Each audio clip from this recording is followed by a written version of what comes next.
गडकरीजी, खरं तर वेगळा प्रश्न विचारते. तुम्ही महाराष्ट्राचे लाडके राजकारणी आहात, उत्तम प्रशासक आहात, पण सध्या तुम्ही सोशल मीडिया स्टार झालेले आहात.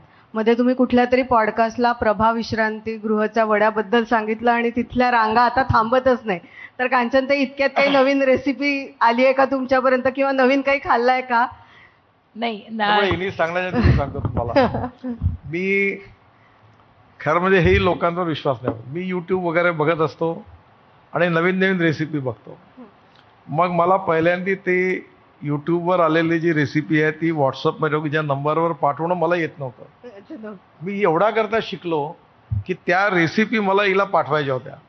मग मी ते शिकल्यानंतर आता त्या वेगवेगळ्या रेसिपी मी हिला पाठवतो. मग माझे जे दिल्लीत शेफ आहेत त्याला पाठवतो आणि मग गेल्यावर मी ते तयार करतो. तर असं आहे की आमच्याकडे राजकारणापेक्षा 10 पटीने जास्त चर्चा याच्यावर होते की उद्या काय मेनू असेल, उद्याचा काय मेनू असेल, उद्या सकाळी कुठे जायचं, रात्री कुठे जेवायला जायचं, मुंबईत आलो दिल्लीत आलो तर कुठे जेवायला जायचं. नाही, म्हणूनच मी म्हटलं की जसं प्रभा विश्रांतीगृहाचं झालं तसं काही इतक्यात खाल्लंय का वेगळं, की आज रात्री पण जाणार आहे. असं आहे, मी नेहमी एक फिलॉसॉफी लक्षात ठेवतो. Life is too short, try to enjoy it. ज्या ज्या गोष्टीतून तुम्हाला आनंद मिळतो तसं जीवन आनंदाने जगलं पाहिजे. जगा आणि जगू द्या. आणि हे करत असताना मला एक गोष्ट कळली की जास्त खाण्याचे काय दुष्परिणाम होतात ते मी भोगले. माझं वजन 135 किलो होतं. आता मी 89 किलो आहे, म्हणजे 46 किलो कमी आहे. त्यामुळे माझी खाण्यातली नियत कमी नाही झाली आहे, पण खाणं कमी झालं आहे. मी थोडं खातो आता. पण तुम्हाला असे महाराष्ट्रभरातल्या जागा माहिती आहेत ना, म्हणजे वडा तुम्हाला कुठला तुमचा फेवरेट वडा कुठला आहे? आता एवढं आहे की ते मी सांगतो ते हॉटेलवाले खूप चालतात. भेळ कुठली चांगली. मी मला एक गंमत सांगतो की एखाद्याचं किती परफेक्ट नॉलेज असतं. मनोहर जोशी महाराष्ट्राचे मुख्यमंत्री होते. एक दिवस ते मला म्हणाले, नितीन जेवलास का तू? नाही, बैस म्हणा. मी बोललो जेवायला बसलो. जेवायला बसल्यावर त्यांच्या घरचा डबा होता. तर डबा खाता खाता थालीपीठ होतं. मी थालीपीठ खाल्ल्यावर म्हटलं, सर डबा घरून नाही आला का? काय बोलतो म्हणा, घरचा डबा आहे. नाही म्हटलं साहेब, थालीपीठ घरचं नाही आहे. लगेच त्यांनी त्यांच्यावर एक सापटे नावाचे होते. सापटे, डबा घरचा आहे ना? हो साहेब. म्हणा थालीपीठ कुठला आहे? साहेब घरून आला आहे. फोन करा म्हणे वहिनींना. फोन केला वहिनींना. त्याच्या आधी त्यांनी मला विचारलं कुठला आहे? म्हटलं साहेब प्रकाशचा थालीपीठ आहे. त्याला वहिनींनी तिकडनं उत्तर दिलं की थालीपीठ प्रकाशचं ठेवलं, बाकी डबा घरचा. तर ते बाळासाहेबांकडे मी जायचो नेहमी. तर ते बाळासाहेब मला त्या थापाला म्हणायचे की 5-6 प्रकारचे भजे करते नितीन येणार आहे. पण आता मला मुंबईमधले, पण मी तुम्हाला एक गोष्ट सांग, जगातली खाण्याची जन्नत शहर कोणतं असेल तर ते मुंबई. नागपूर नाही. आणि मुंबईमध्ये सगळ्या प्रकारचं फूड अतिशय स्वस्तात, केव्हाही रात्री गरीब माणसाला उत्तम मिळतं. नितीनजी, PWD मिनिस्टर असताना आम्ही एकही दिवस मुंबईला बंगल्यावरती जेवलो नाही. वेगवेगळ्या ठिकाणी ते घेऊन जायचे. कुठे डोसा चांगला मिळतो, कुठे भेळ चांगली मिळते, कुठे काय चांगलं मिळतं. तर नवीन नवीन ठिकाणी आम्ही जेवायला जायचो. पण मुंबईत जी मजा आहे खायची ती कुठेच नाही. आणि त्याच्यातही सगळ्यात चांगलं म्हणजे फुटपाथवरचं. आता माझी खूप अडचण होते, कारण माझ्यावर 50 पोलीस असतात सगळ्या तमाशांमध्ये. मी सांगितलं रे पोलीसवाले याला हटव त्याला हटवतो. मग मी काय करतो की घरी जातो 10:30-11ला. आता मी झोपायला चाललोय, सगळ्यांना घरी सोडून दे. गेले किंवा 2 गार्ड घेऊन पोलीस घेऊन चुपचाप शटर डाऊन करून बरोबर. पण आम्हाला सांगा ना, तुमचे फेवरेट जॉईंट सांगा ना. वडापाव तुम्हाला कुठला आवडतो?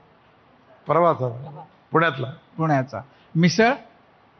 मिसळ प्रकाशची चांगली आहे, आस्वादची पण चांगली मुंबई. अच्छा, पुण्याची वेडेकरांची तुम्ही टेस्ट? वेडेकरांची चांगली. अच्छा. समोसा खूप ठिकाणी, नागपूरलाही चांगला, बऱ्याच ठिकाणचा आहे. पण तुम्हाला एक गोष्ट सांग, आमच्याकडे कांचन सांबार वडी तयार करतात. त्याला आमच्याकडे पुडाची वडी म्हणतात. ती खूप चांगली. हिच्या हातच्या काही वस्तू अशा आहेत की माझं खूप इच्छा आहे की याचं आपण एक शौक म्हणून, धंदा म्हणून नाही, काही ब्रँडिंग करून काही आपणही खावं आणि लोकांनाही खाऊ घालावं. अशा ही झाली पुडाची वडी. आणखीन अशा काय गोष्टी? ती मटरची कचोरी चांगली होते. आमच्याकडे पुरणाची पोळी. पुरणाची पोळी चांगली. पुष्कळ गोष्टी मी ही MSc आहे, फूड अँड न्यूट्रिशन. आणि आमच्याकडे आता नागपूरला 4 शेफ आहे, दिल्लीला आहे, मुंबईला 2-3 आहेत. आणि ते सगळे आता म्हणजे आता आमच्या घरात हा इंटरेस्टचाच विषय आहे की ते काय खायचं. मी रात्री गेल्यानंतर दिल्लीत ते 4 जण 12-1 वाजता सगळे उभे असतात वाट पाहत. आणि मी आलो, साहब कल सुबह नाश्ते में क्या. मग मी सांगतो आता मी व्यायाम करतो, मग ही सकाळी त्याला पाठवतो. बरोबर सकाळी मी करताना तो मला थांबतो 2 मिनटं, साहब आज क्या करना. मग मी त्याला म्हणतो वो इडली वहाँ से लाओ, वो वहाँ से पीठ मिलेगा. कुठनं इडली डोसे कुठून तुम्हाला, म्हैसूर का मद्रास कॅफे का तुमच्या दोन्हीच्या शिवायचं वेगळं कोणी आहे? नाही, आपल्या इथे मुंबईमध्ये माटुंग्यात डोसे छान मिळतात. तेच ना. हां. आणि आता विशेषतः एक तुम्ही बघा, तामिळनाडूमधला सांबार वेगळा आहे आणि कर्नाटकमधला वेगळा आहे, आंध्र प्रदेशमधला वेगळा आहे, रस्सम वेगळा आहे आणि डोसाही वेगवेगळा आहे.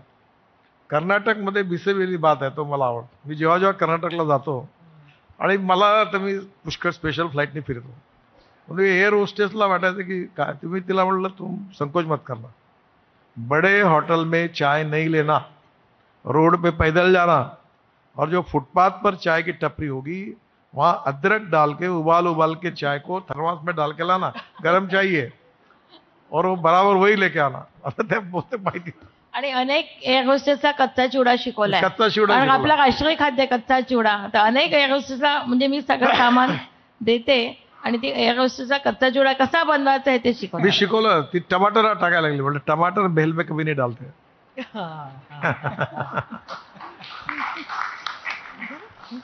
आता इतके सगळे पदार्थ झाले, शेवटचा आपल्या सगळ्यांचा जिव्हाळ्याचा पाणीपुरी, ती कुठली तुम्हाला आवडते?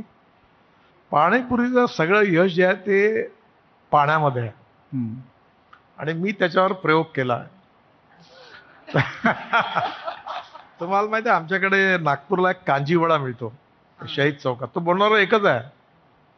एक अमरावतीत गिला वडा मिळतो, तसं तिकडे कांजी वडा आहे. तो उडदाच्या डाळीचा आहे. तर ती मोहरी जी असते ती 4 दिवस 3 दिवस भिजवत एका स्टेजवर, मग त्याचं फर्मेंटेशन होऊन त्याचं पाणी तयार होतं. मग त्याच्यात काळं मीठ आणि निंबू आणि मग त्याच्यात चाट मसाला टाकून मग ते पाणी, मग त्याच्यात थोडं चिंचेचं पाणी टाकून बघायचं, मग गूळ टाकायचा, मग त्याचे वेगवेगळे टेस्ट करायचे. तर ते पाणी पण वेगवेगळं बघायचं. अरे इकडं तोंडाला पाणी सुटलं.